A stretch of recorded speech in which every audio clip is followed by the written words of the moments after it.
see exactly why people out here unaliving themselves. Just the other day, somebody jumped clean up off the bridge into traffic, unalived themselves, because life is life and too hard. This is why I'm not voting. Because no matter how many times I use my voice and went viral on all platforms, our government ain't listening. They don't give up about us. So, them too.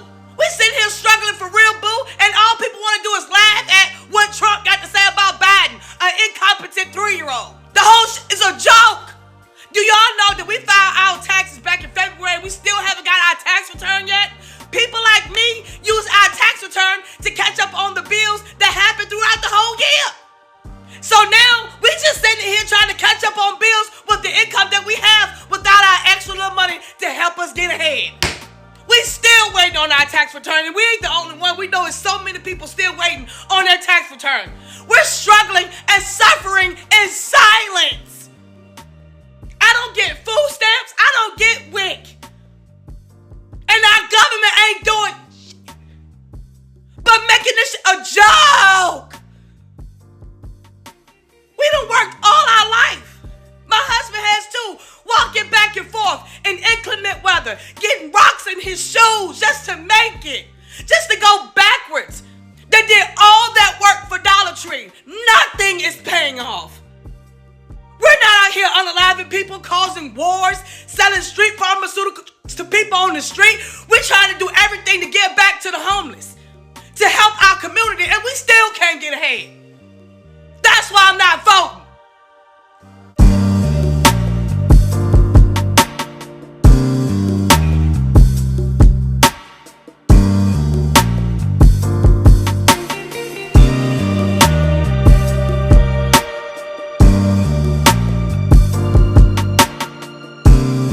At this point, I think we might be living at our in-laws' house until, we get old and gray, because the housing market is absolutely ridiculous. It's so sad because back in the day, you're able to just go to school, get a good job, get married, be able to buy a house, start a family, and possibly be able to stay part-time at home even with the children to help raise them.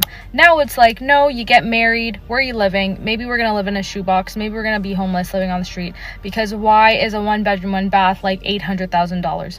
Like, I'm just trying to wrap my head around how things are going right now, because it's like, it's pretty hopeless for this generation, for us that are trying to start our lives and get a place. It's like, rent is absolutely insane. You can't save any money to be able to buy a place. They don't want us to own anything, and they literally want to like destroy your dreams of starting a life. It's just so embarrassing.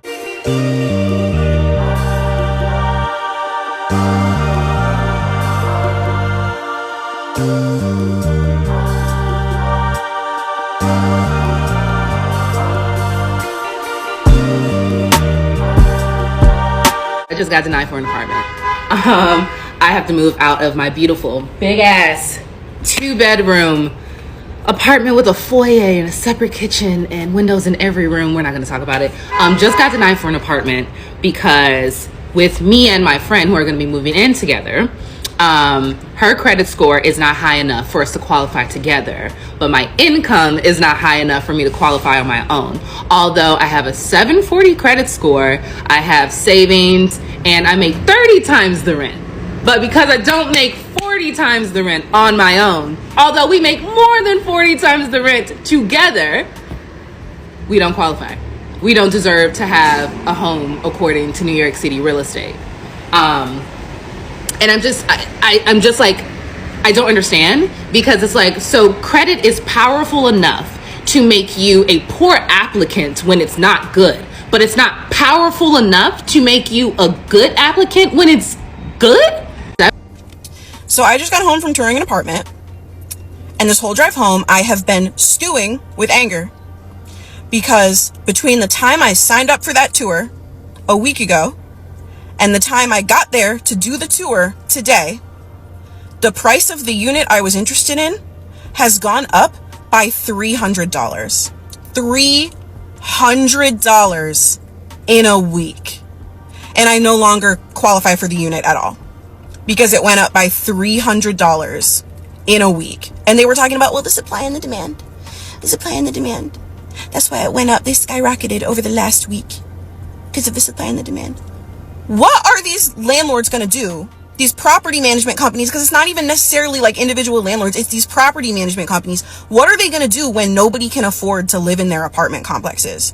What are they going to do when nobody can afford to live in their building? Because this place is also requiring 3 times the rent in income. I have a degree and a salaried job, and I don't make that. There's no reason why any person with a college degree and a salaried job should not be able to qualify for like a basic apartment. Any basic apartment. And I'm going to tell you something. I work in housing, okay? I work at a nonprofit that houses homeless families. I work with homeless families with children. And every single day, I see the consequences of this. I have a client that brings in $4,000 a month and is homeless. They bring in $4,000 a month through their job and they are homeless because of the price of these apartments, because of the income requirements.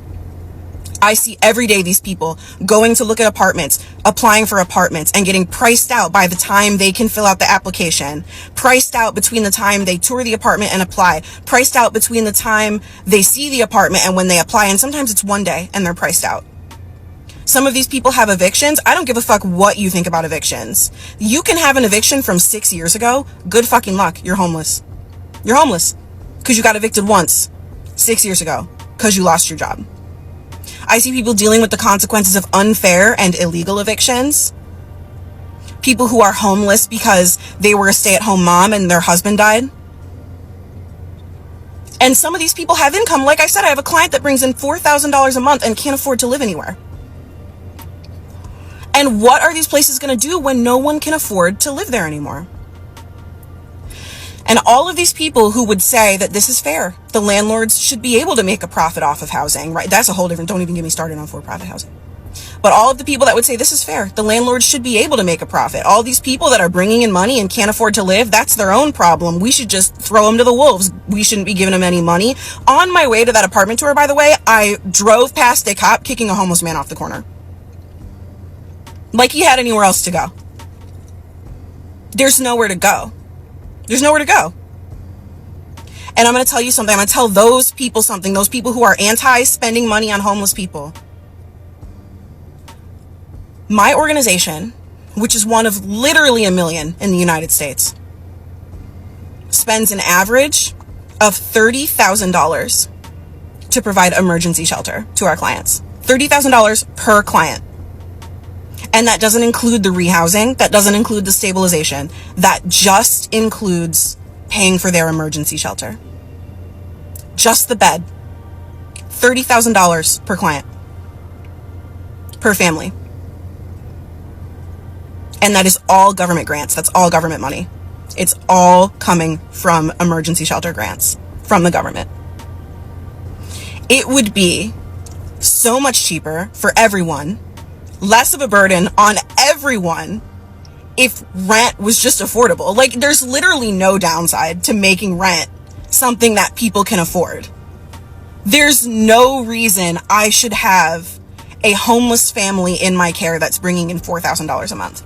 There's no reason. There's absolutely no reason. They make more than I do. They make more than I do. But because of the rules about bodies per room and they have a family with kids, they can't support themselves. And that person makes more than I do. It's insanity. It's insanity. And I am so pissed off. I'm so pissed off. Where are we all supposed to go? Because at the trajectory this is going, we're all going to get priced out. What are we supposed to do? And where are we supposed to go? I don't get it. What are we all supposed to do? Chicago is on literal crack right now because this is my apartment, guys. This is it. Nothing special. It's small. It's a studio. I don't have a living room. And I just got the email telling me that my rent was increased to $1,850, guys. $1,850. This is it. This is the apartment. Table, my kitchen area, there's no counter space, if you can tell. There's no dishwasher. This is how small my bedroom is. I don't even have a couch or anything. I have a little catch-all area right here that I can barely fit anything. And then this is my bathroom. You guys, What in the hell?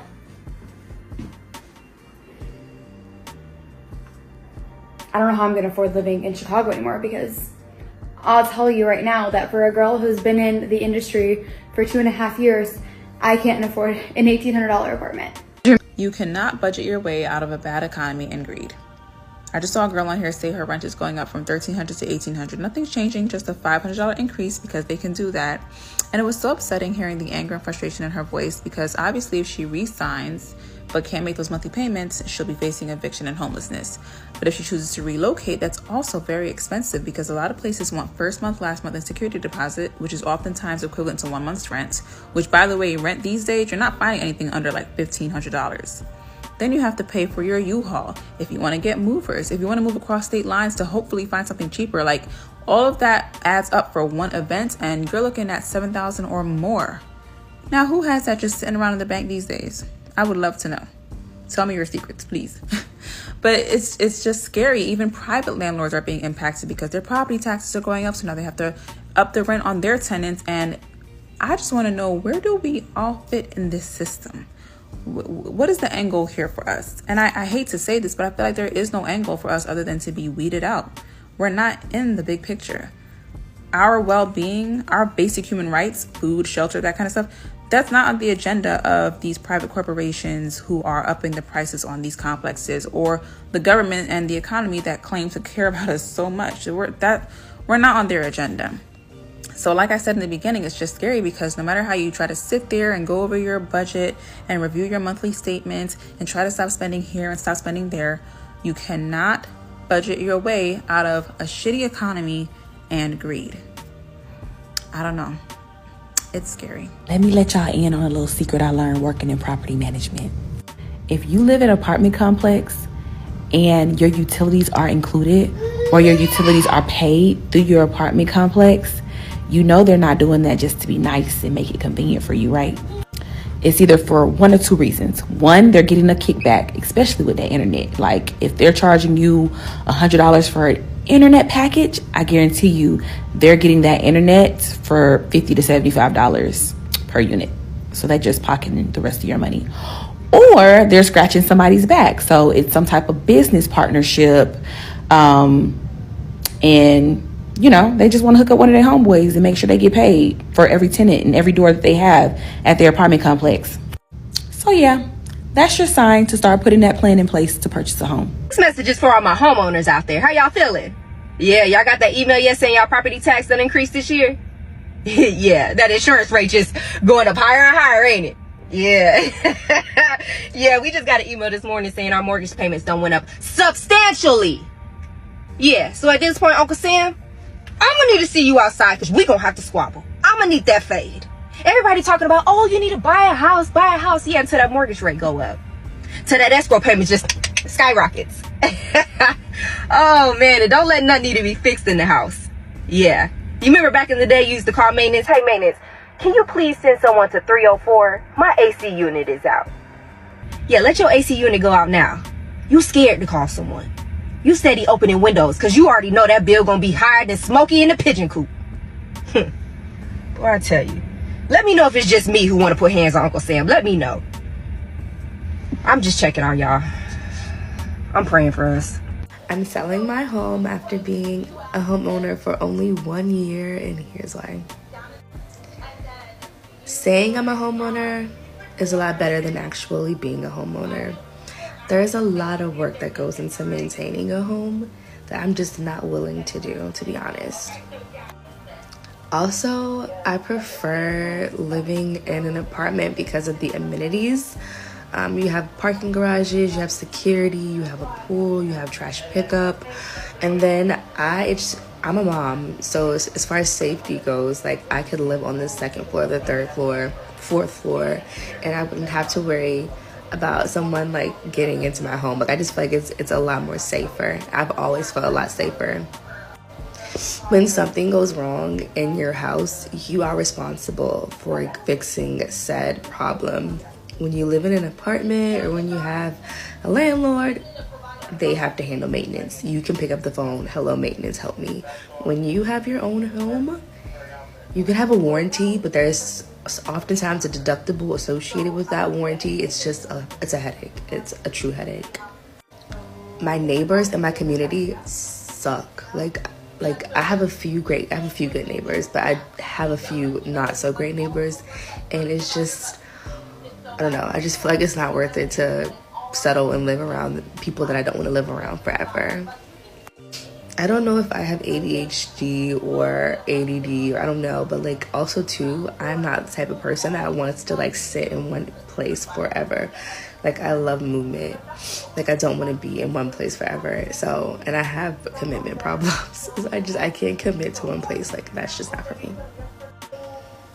So long story short, another huge thing is your mortgage changes. Like obviously I factored this in before I purchased my home, but now it's getting to the point that my mortgage is going up because of taxes, but it's like how your rent goes up and you don't see any changes, right? My mortgage is going up and I'm not seeing any changes. I'm over it. So long story short, being a homeowner is, people have always told me like, oh, buy a home and just rent it out. And the reason I'm not renting my home out is because for me, I just feel like that would be an even bigger hassle, because if something goes wrong, I have to fix it immediately. If they tear up my entire home, I have to fix that. And I get that there's insurances and there's all these caveats, but again, that's extra stress that I truly do not need right now. So long story short, I wanted to be a homeowner before I became a mom. I became a mom at 31, wanted to own a home. Around that time I was a homeowner by 30. 31 now.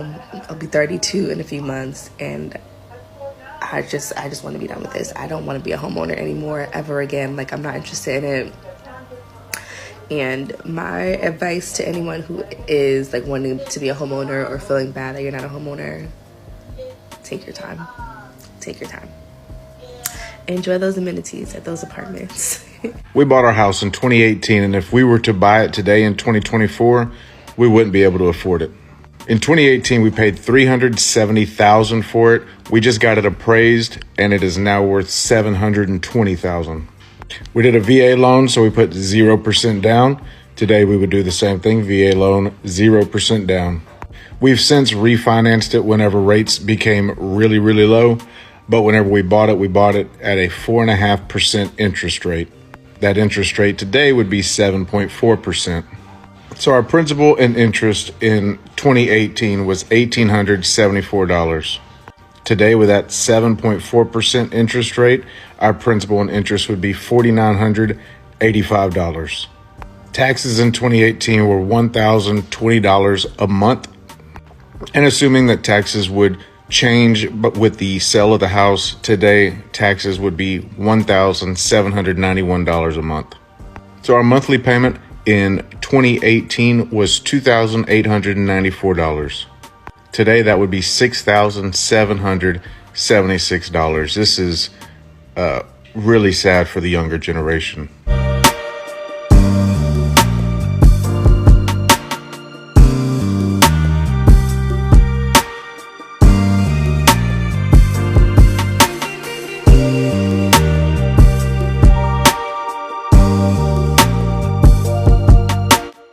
Listen to me. I will never be able to afford a house. I will never be able to afford a house. Home prices are rising nationwide as inflation remains stubborn and mortgage rates remain high as Americans compete for fewer available homes. Home prices in March were up 0.4% compared to February. Now that's the second month in a row that we have seen gains. My parents' house that is $195,000 back in '96 is now worth like $500,000 to $700,000. My children will never be able to have the life I live because I can't afford to do it. I don't think any of us thought when we were growing up that owning a home would be a luxury. Like maybe we thought it would be a bit difficult, but not like a luxury that basically only the rich will be able to afford. No one that works a full-time job should be facing homelessness. And that's what my family is facing right now. I'm being completely radicalized by the rental housing market right now. I cannot believe that you can pay over $300 in non-refundable fees just to apply for an apartment. A big part of the reason why social life here in America is getting more and more difficult has to do with the fact that nobody can afford decent housing. Because right now, this economy, this world is set up to make average American families fail. And I'm appalled that our particular kind of capitalism not only fails to deal with the housing problem, but somehow routinizes it so that the homelessness is blamed on the homeless, blaming the victim kind of, because I can see why a society does it, because if you're such a failure at providing this basic human need, you better blame somebody, because otherwise you risk blaming yourself. It's no way around not living check to check. We all live in check to check at this fucking point. Because you want to live in a good neighborhood, right? You don't want to live in the hood.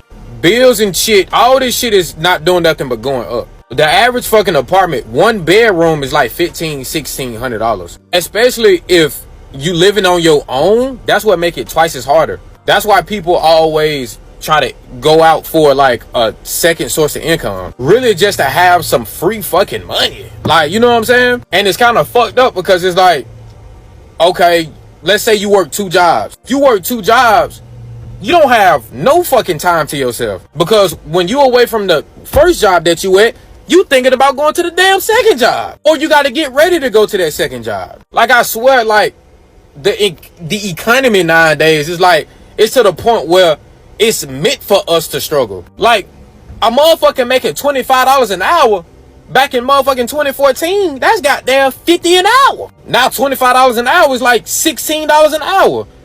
Like, what the fuck? You already got to worry about rent, and then you got to worry about bills outside of your house. Phone bill, car note, and it's a law to have insurance. And that ain't even half of the bills that majority of us got. That's why it be so hard to, save money and fucking just maintain a good living at least. I get it. You got to work without looking at the clock, but god damn. Everybody in America kind of knows, like, it's over.